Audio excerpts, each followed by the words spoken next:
There we go. There's the music. Whee!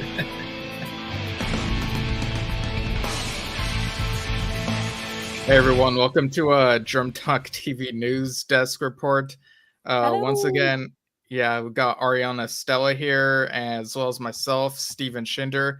Danielle couldn't make it onto this one, but so I'm subbing for her, but she said she'll be on the next one. So yeah, but in the meantime, we got quite a bit to cover, updates on what's been happening and what's coming up for Drum Talk TV and related stuff and music related stuff. There's an event coming up this weekend actually called Prog Stock, which I'll talk a Ooh. bit about. And yeah, and so for now, we have an icebreaker question actually to start the show. And I think you suggested this one, right, Ariana? I did, because I have a bit of a problem, and it's been a problem my whole life, Steven. And then I realized maybe I'm not alone, and maybe I'm not the only person that listens to a song and then will create a playlist just to try to add more songs to it. But then I only listen to that song over and over and over and over and over again. And then I'm reminded by Spotify of the amount of times I've listened to that one song. And so my question for you, Mr. Steven, is if you had to listen to one song for the rest of your life, what song would it be? Oh, geez. Yeah, that's kind of different from what I thought the question was going to be. I thought it was going to be what's a song you could listen to on repeat, but now that it's limited to like what would you want to be the only song you could listen to on repeat? Okay, let's actually. I like really... your scenario better. Let's do what you thought the question was, because I get a bit extreme sometimes with these icebreakers. All right. Well, I have an answer for both though. Okay. So I think if I had to choose one to listen to on repeat, it would be the surprise it's a Yes song titled The Revealing Science of God. It's like 22 minutes, something like that. So there's like a lot of variety within the song. Yeah. Yeah, but for the other question, like what's a song you could listen to on repeat? So like outside of the bounds of this has to be the only one. I think one of them is a more poppy one, like the song, I think it's called Breathless, and it's by The Chorus. Like it's a very you're That's one of familiar the with this greatest song? songs of all time, Steven, and that is my pump up song. I love The Chorus, and I love that, and I would have never expected you to say that, so I'm very pleasantly surprised and happy over here with your response. Yeah, it's very catchy. Like I remember one time, because we try to keep track of drummers and stuff of different bands, and I remember looking through like the drummer of this band, and so I had to watch the video, and it was a live performance of this song, and then I heard it in a couple other things later on, like over the past couple of years or so, and so it sticks with you, and I don't mind it sticking with me. Like it's really fun, and yeah, it kind of gets to you. I don't know.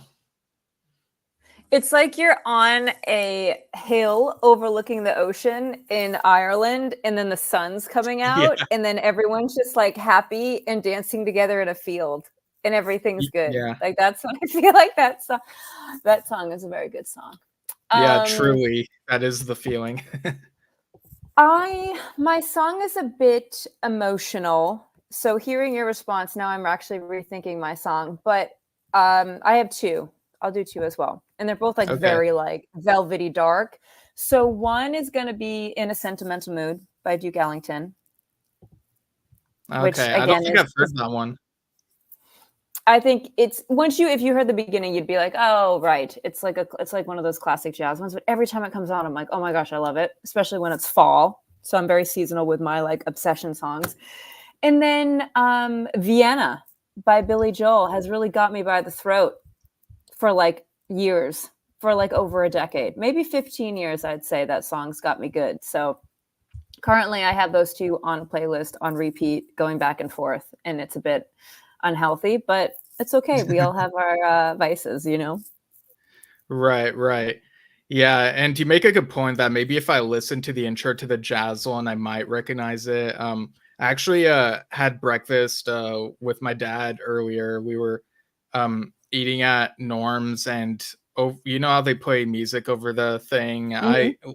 I heard a familiar sounding I don't know if it was jazz, but it was a song that I remember hearing in The Iron Giant, you know, that movie. And so, you know, those things Aw. happen where you hear something and it sounds familiar and it's like, Mhm. okay, I do kind of know this song type thing. Jazz, I think, is one of the greatest categories of music of all time, and I love jazz. So jazz has me full stop forever. So there you go. Yeah, I think Barry from the B movie would approve of that. Well, thank you, Barry, because I accept his approval. Yeah. Speaking of really fun and exciting things, Stephen, what about the game shows? Because game shows are really fun on Drum Talk TV, and the game shows, as we've been saying, are for everyone. And we have a game show coming up, not just for drummers, although I am a drummer, as is Danielle, and you're not, but we love you still, Stephen, because you're still amazing, Yeah. even though you're not a drummer. So the next game show is going to be October 24th, 5:30 p.m. Pacific Standard Time. And like we said, it's an open house. So you do not have to be a member to attend. You can win prizes, and it's very exciting. And Stephen and I will be there. So there you go, folks. That's an update for Yeah. you. Yeah, and they've been fun. We've had like a Led Zeppelin trivia game, and we've also done Mhm. like majority rules, which is when you answer based on not what's the correct answer factually, but what you think the people playing will be most likely to choose. Like what's the favorite a gig food or whatever. And so you have to Mhm. really read the room and figure out who like who's what's gonna be the most chosen option. So I have a video here that shows a little bit of that. Like it showcases the I mean we've played it before. It shows the game show as well as other features of the Drum Talk TV Brilliance membership site, which is drumtalktvbrilliance.com. So I'll go ahead and play that for a bit. And now we are inviting everyone to join us in our new membership site for exclusive live streamed concerts, round table Q&As with big artists, and not just drummers, all in virtual environments. No goggles required. And so many more experiences. And here's a peek at one of our live stream game shows. The results. Totally scrambled the leaderboard, right? All right. Winners can win prizes, and each year we will host a live in-person event with our competition of champions, who at some point has not been moved by music. Oh man, everybody here has seen someone that's walking in their truth. And that's Dan and so many of our fans and artists from all over the world. So join this exclusive community. Come share your brilliance and admire the brilliance of others.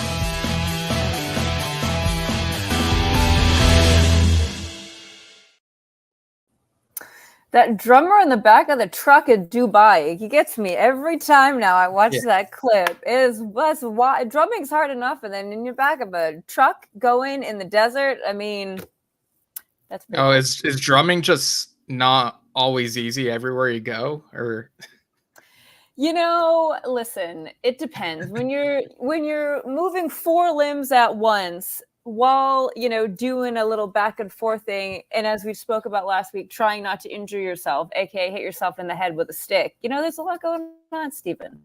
There's a lot yeah, going on with the drum situation. yeah, that's fair. It's totally fair. So yeah, those are the features in the membership site, and we've shared a lot from people of various regions. Like it always kind of surprises me the variety that we get in that video, honestly. Oh yeah. But speaking of features, there's also the John Bonham Led Zeppelin play along challenge, Ooh. which we've been pushing these past couple weeks, and there are awesome prizes, and you can actually try this challenge for free. So I'll go ahead and play the video for that as well. Just give me a sec. Okay, here it is. Attention drummers, it's time to showcase your skills in the ultimate John Bonham drum challenge playing to the music of Led Zeppelin. Join the John Bonham Play Along Challenge in the Drum Talk TV Brilliance Showcase. Here's how. Pick a Led Zeppelin song, record your performance, and upload it to the Brilliance website. We can hardly wait to see your videos. The prizes are in the video description. Big name judges to be announced soon. Be part of the challenge. Join us at www.drumtalktvbrilliance.com. Join now and get your best bonzo on. Nice. I wonder who the guest judges are going to be. I haven't heard anything yet, but I feel like it's going to be pretty cool.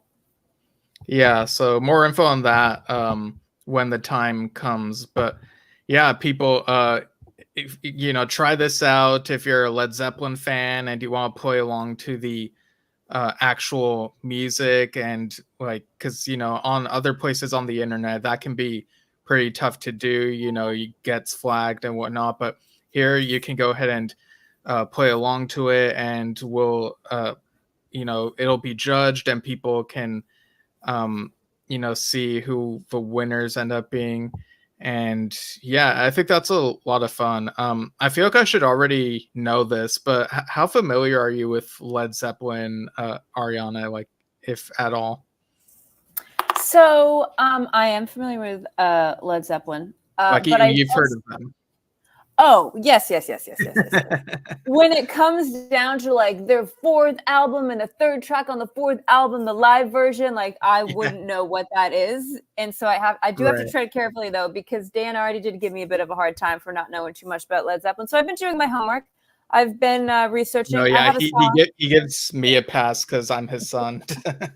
Well, and you know everything about Yes, so that's like really cool. I need to like build up my my repertoire a bit for Drum Talk TV Talk. You know what I'm saying? But I do have a song I am planning on submitting. So how about that? I can't tell you that it's top secret, and also I don't remember the name of it. What? No, just kidding. No, I'm not. I don't remember the name of it. But moving on, I'm pumped about it. It'll be great. Yeah, Led Zeppelin, like I've heard their music, but I couldn't like say the names of all of their songs. So it's sometimes a lot. Yeah. Even within just that one decade that they were active. But yeah, really great stuff. And I don't know, maybe people who are unfamiliar with Led Zeppelin might even try getting into it and find something that they like and be like, oh, play along to this and submit to the site. And again, the showcase area on the membership site is free to access. And speaking of free, you can also use for a limited time until October 31st, 11:59 p.m. Pacific, the code DTTV free at checkout. If you register to become a Drum Talk TV Brilliance member. So yeah, people take advantage of that deal right there, That's a deal. That's a bargain if I've ever heard of one. I love a good little free situation, especially when it involves drumming and uploading songs so your stuff doesn't get taken down, because that's happened for all people trying to do stuff online these days with the different kinds of platforms. So pretty exciting stuff, Stephen. Yeah, for sure. And we also have some upcoming events, or actually we have recent and upcoming events. So what's the first thing we have on the list here, Ariana?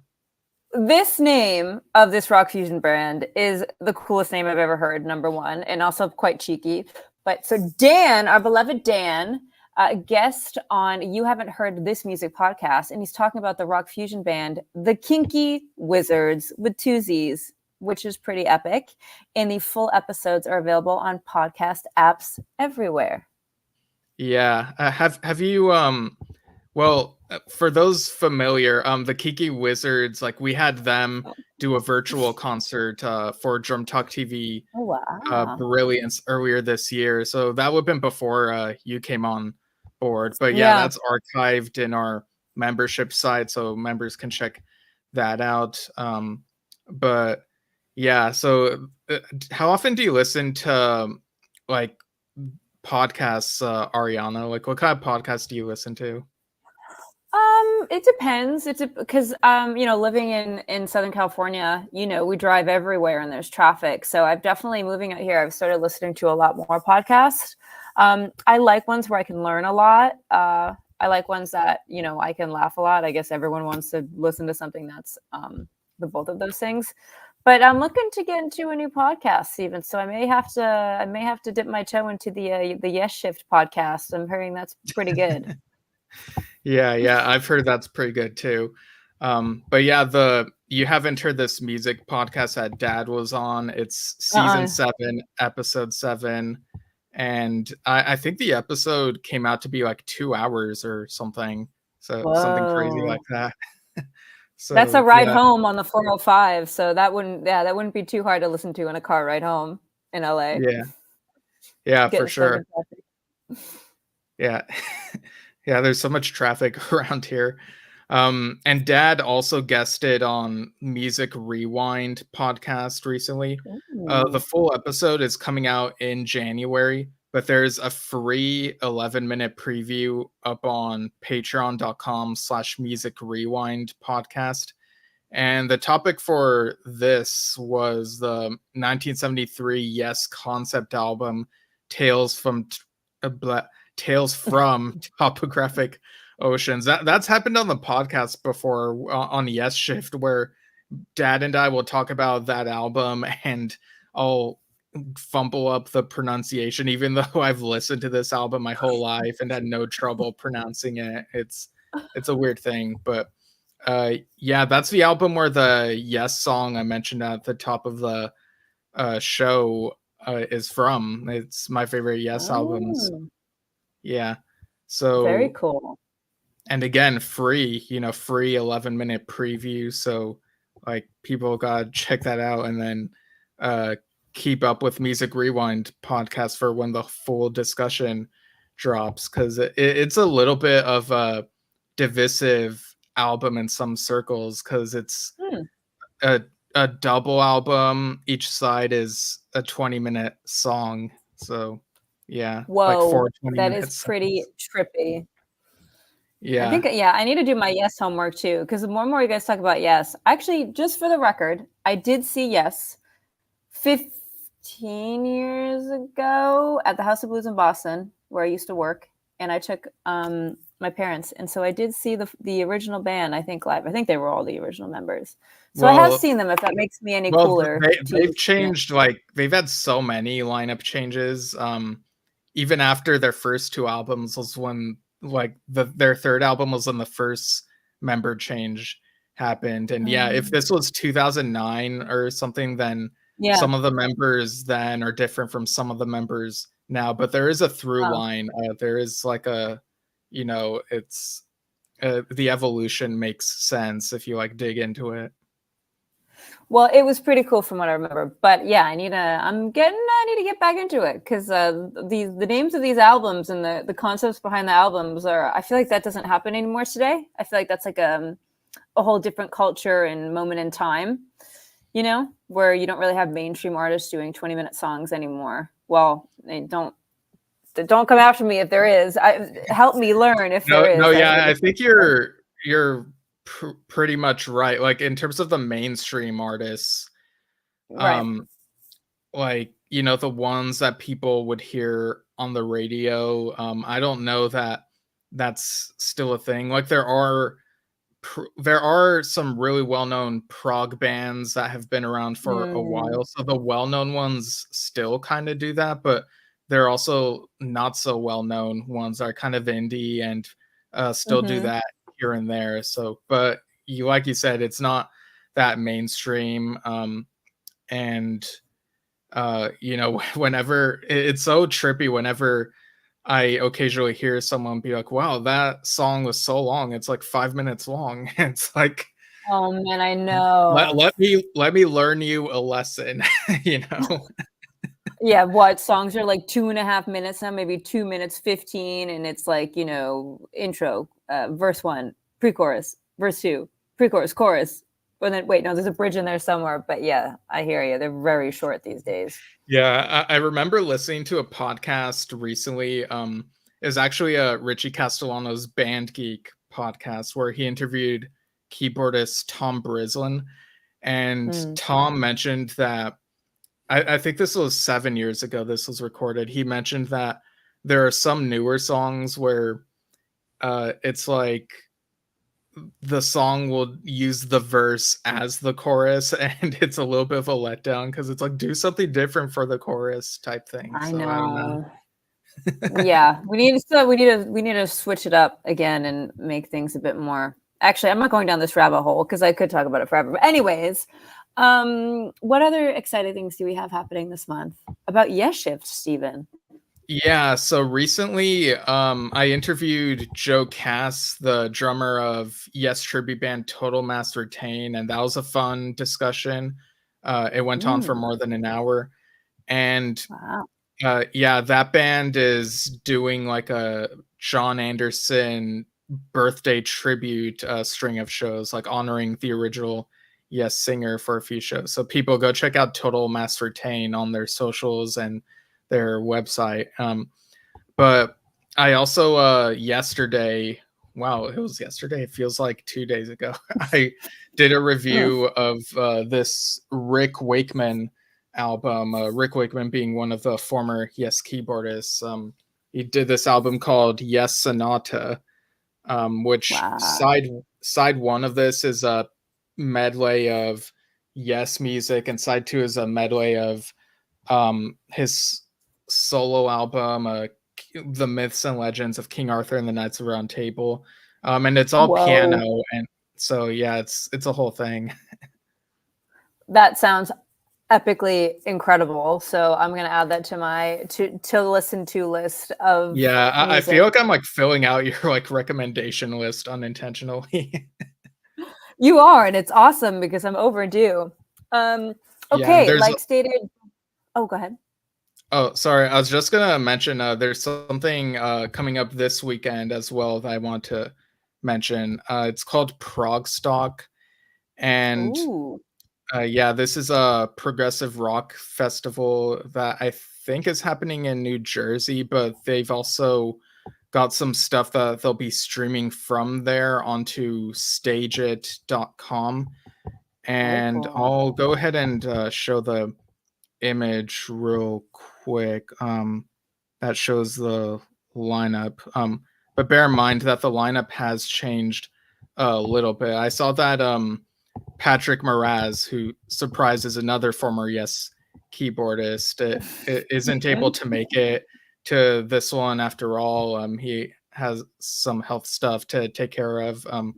So a bit ill to travel for this. So someone is filling in for that slot. But yeah, I'll go ahead and share the image that was shared for this, like the whole poster thing. It's this graphic that has like these dinosaurs with guitars or something. So That's awesome. yeah, so you got Life Signs, Saga, David Cross Band, and all these, like a lot of different people. Jimmy Keegan, we've had on Drum Talk TV, interviewed him a couple times. Abacab is a Genesis tribute. And in Patrick Moraz's place, there will be a performance by Mike Keneally. So just so everyone's clear there. But yeah, are you familiar with any of the names that are on this thing? I'm trying to zoom in to see if I can do a better. Yeah, I don't know. I'm gonna go with I'm adding these all to my list of my recommendation homework that I have from you, Stephen. I feel very under-equipped right now with these bands, but that seems incredible. And I'm loving the dinosaur situation on stage. So props to whoever made that flyer. Yeah, definitely. Um, this reminds me of a friend of mine who said that whenever she says that she's adding it to the list, if someone recommends a movie or something to her, she says that it's a fictional list that doesn't exist, and so she's not actually adding to it.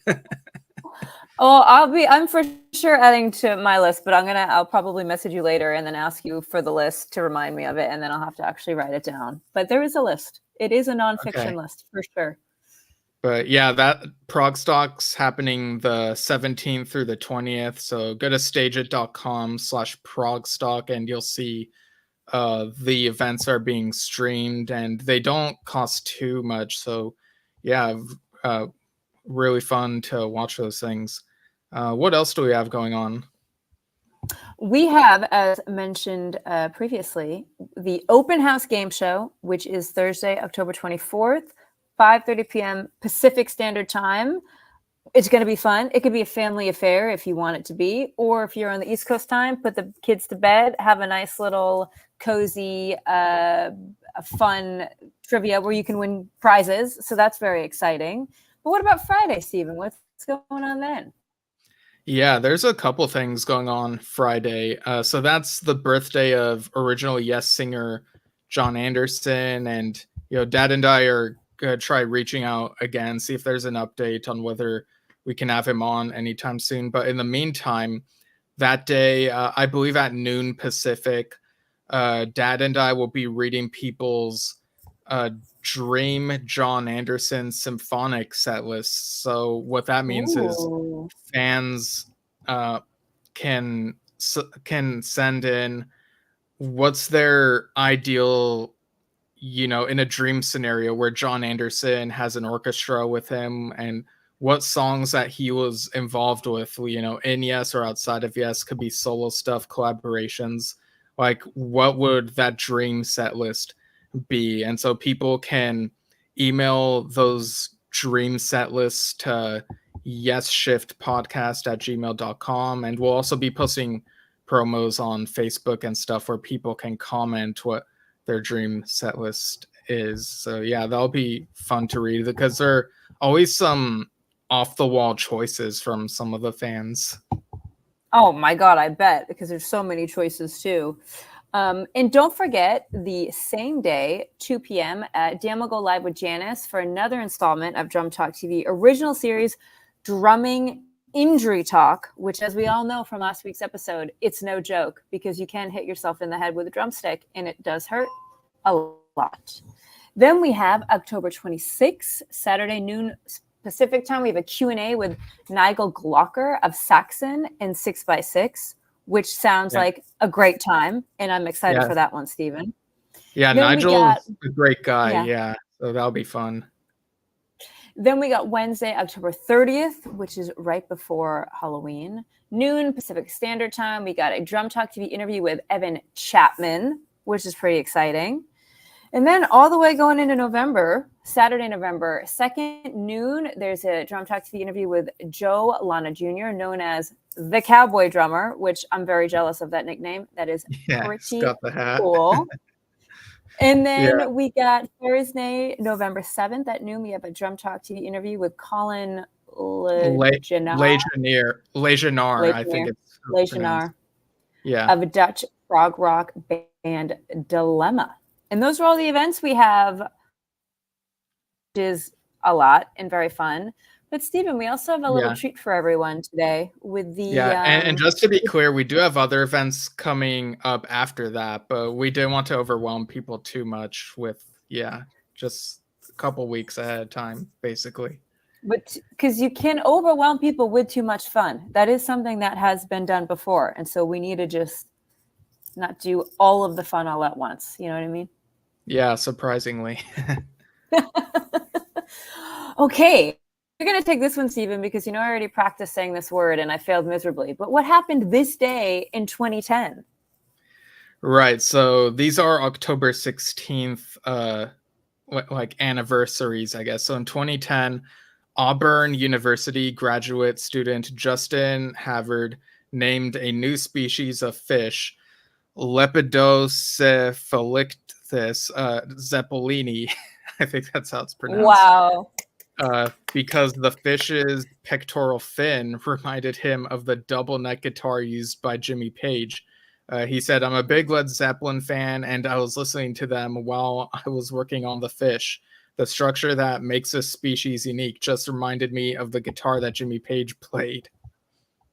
That is the most ridiculously amazing thing I've ever heard in my whole life, and I never knew that, and now I do. And that's also incredible pronunciation, Stephen. Yeah, and learning is half the 2007. battle. Yes.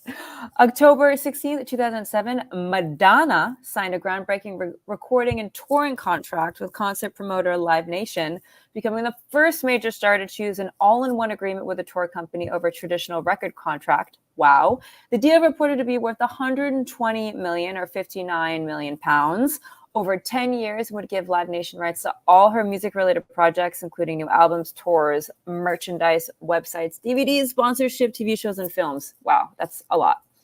Yeah, it's quite a deal there. 1992, Bob Dylan's 30th anniversary of his recording debut tribute concert took place at Madison Square Garden. Guest performers included Neil Young. I almost said Neil Diamond by mistake, which would be quite different. Neil Young, Eric Clapton, George Harrison, Roger McGuinn, Tom Petty, Ronnie Wood, and Bob Dylan himself. Have you ever been to Madison Square Garden or just New York in general, Ariana? I have. I don't think I've ever been to Madison Square Garden, though. That must have been an epic concert back in 1992. Wow. 1988, though, to keep on going back, the one and only Whitney Houston had her third UK #1 single with One Moment in Time, and the song was recorded to celebrate the Seoul Olympic Games of 1988. Yeah, that's quite an occasion, for the Olympics. 1986, Keith Richards, Eric Clapton, and Robert Cray joined other artists on stage in St. Louis for Chuck Berry's 60th birthday concert, as featured in the film Hail, Hail, Rock and Roll.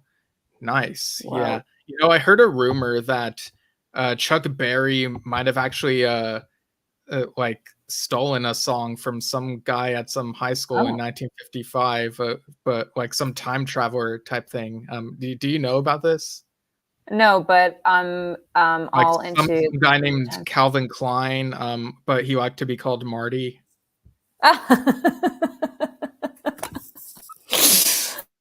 Was there a scientist called Doc involved in this situation? Yeah, a scientist called Doc. Yeah. Yeah, I have heard of that now that you bring it up, and I think we should try to get to the bottom of it. Yeah. Okay, that's the future for anyone not familiar. So yeah, Chuck Berry didn't steal that. So.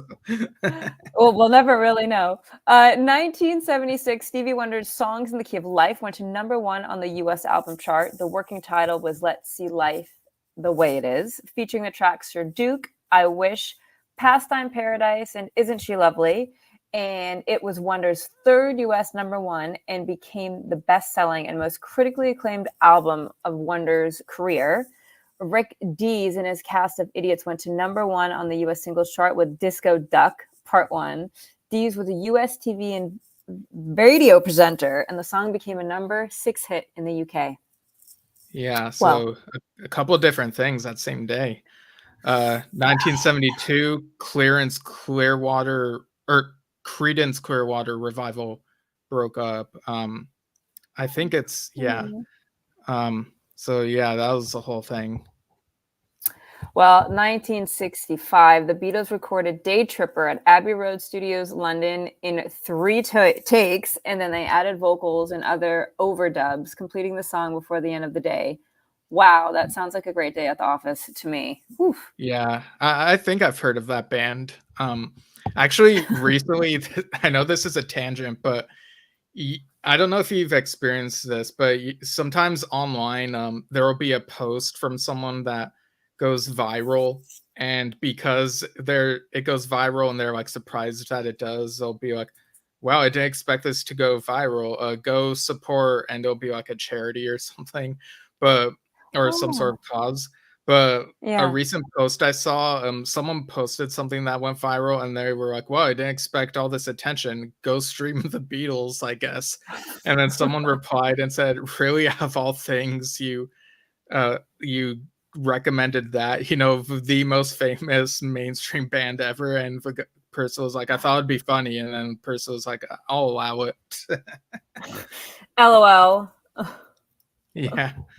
But anyway, 1962, October 16th, the first night of a 2-month Motown Records package tour started in Washington, D.C., featuring Marvin Gaye, The Supremes, Mary Wells, The Miracles, and 12-year-old Stevie Wonder. There's that name again. Wow.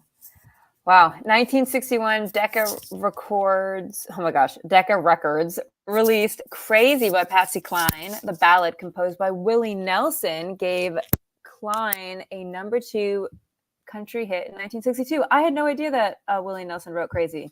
That's crazy. Yeah, it truly is. 1958, Muddy Waters made his live debut in the UK at the Odeon Theatre, Leeds, as part of the mainly classical Leeds Centenary Music Festival. That's cool. Ooh, and then to close it out, Stephen, in 1956, Frankie Lane was at #1 on the UK singles chart with A Woman in Love, the singer's 4th and final UK #1 hit. Wow.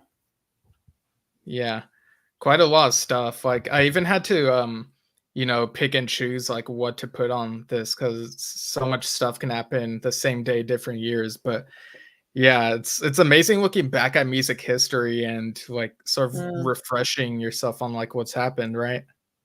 Yeah, I feel like I've learned more today talking with you, Stephen, in the amount of 36 minutes than I have in quite some time. So I had a great time. I had a blast, Stephen. Nice. Yeah, so I guess I'll do it for this news report. And thanks again for joining me, Ariana and Danielle. We'll Thank you. try to have you on next time. And this has been fun. And people, go to www.drumtalktvbrilliance.com. Check it out. I was hesitating because I wasn't sure whether to say all 3 W's. I figure, okay, I'll go through it. But yeah. Awesome. Well, everyone out there in social media land, have the best day, and we'll see you next week. Bye, Stephen. Yeah. Thanks, everyone.